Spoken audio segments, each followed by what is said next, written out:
probably already gathered that it's not Tarn that I'm traipsing around today. I'm in sunny Hunstanton, and I'm on the trail of the steam trawler, the Sheraton, the wreck of which lies on the beach at the foot of the cliff that I'm walking on now.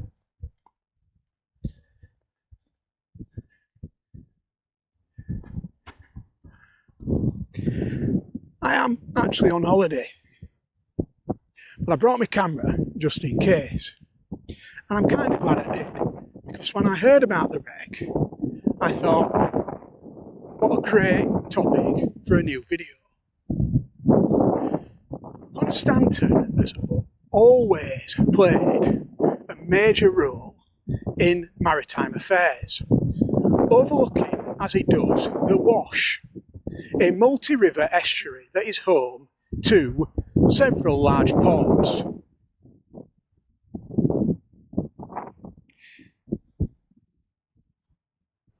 The cliffs here were home to beacons and lanterns that warned sailors about the many dangerous sandbanks and sandbars that dot the Wash. And they were home to those beacons long before the first lighthouse was built here in 1665. This lighthouse was built in 1840, and it is the UK's first parabolic lighthouse, meaning that it was illuminated using oil and reflective material rather than coal and wood. This lighthouse can be seen from anywhere up to 21 miles away.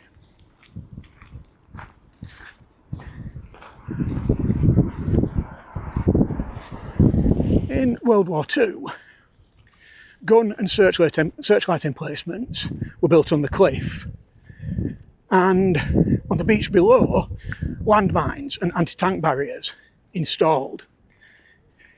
In World War I, this building, a Marconi wireless station built in 1906, was used as a wireless intercept post, picking up German diplomatic and military communications that provided vital information about the movement of the enemy's ships, submarines and zeppelins.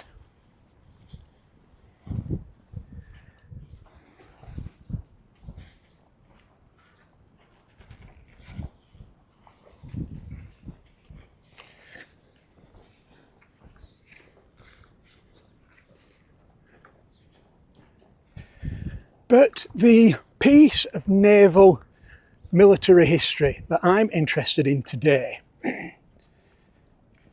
is a steam trawler that started its life as a Grimsby-based fishing vessel and that lies on the beach below me now, the Sheraton.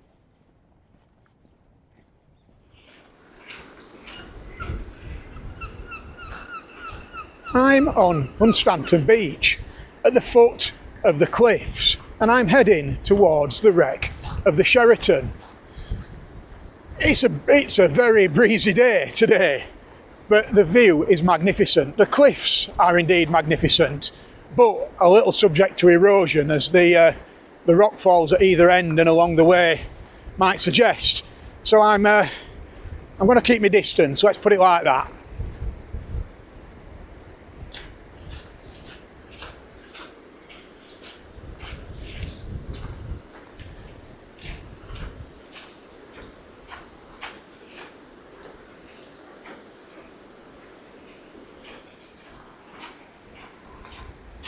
Like every good story, the story of the Sheraton has a Yorkshire connection, because despite its final resting place being some distance away from God's own county, the Sheraton was actually built in Beverley in the East Riding of Yorkshire in 1907.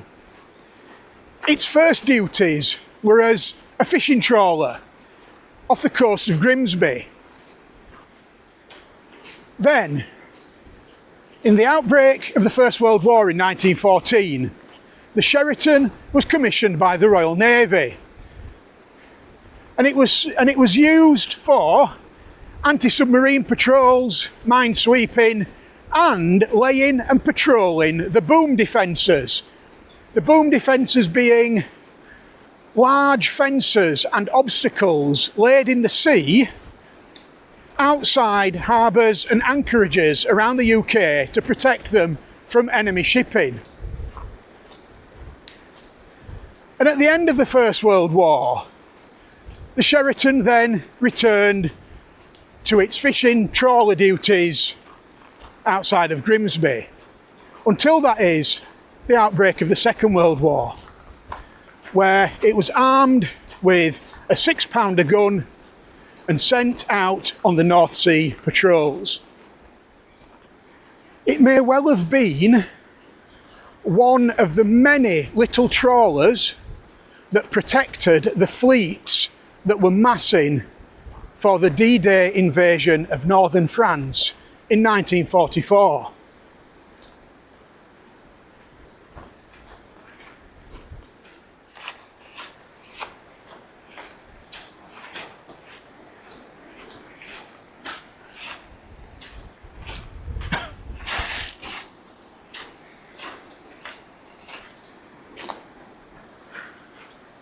And here she lies, her final resting place at the foot of the cliffs on Hunstanton Beach. At the end of the Second World War, the Sheraton was painted bright yellow. She was towed out into the wash and anchored, where she was used for target practice by the RAF.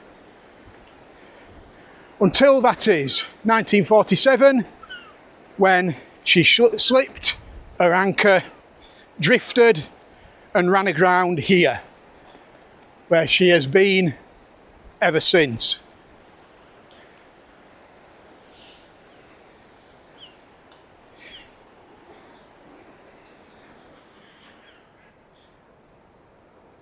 It's quite sad, really, seeing her like this, in this condition, given the service that she made to her country. However, it is also quite exciting being so near to a wreck with such a storied past. I hope you've enjoyed this video, and I hope that you found it informative. For my next video, I do hope to be back in Tarn. It is lovely around here, but I get nosebleeds coming this far south. But until next time, I'll see you all later.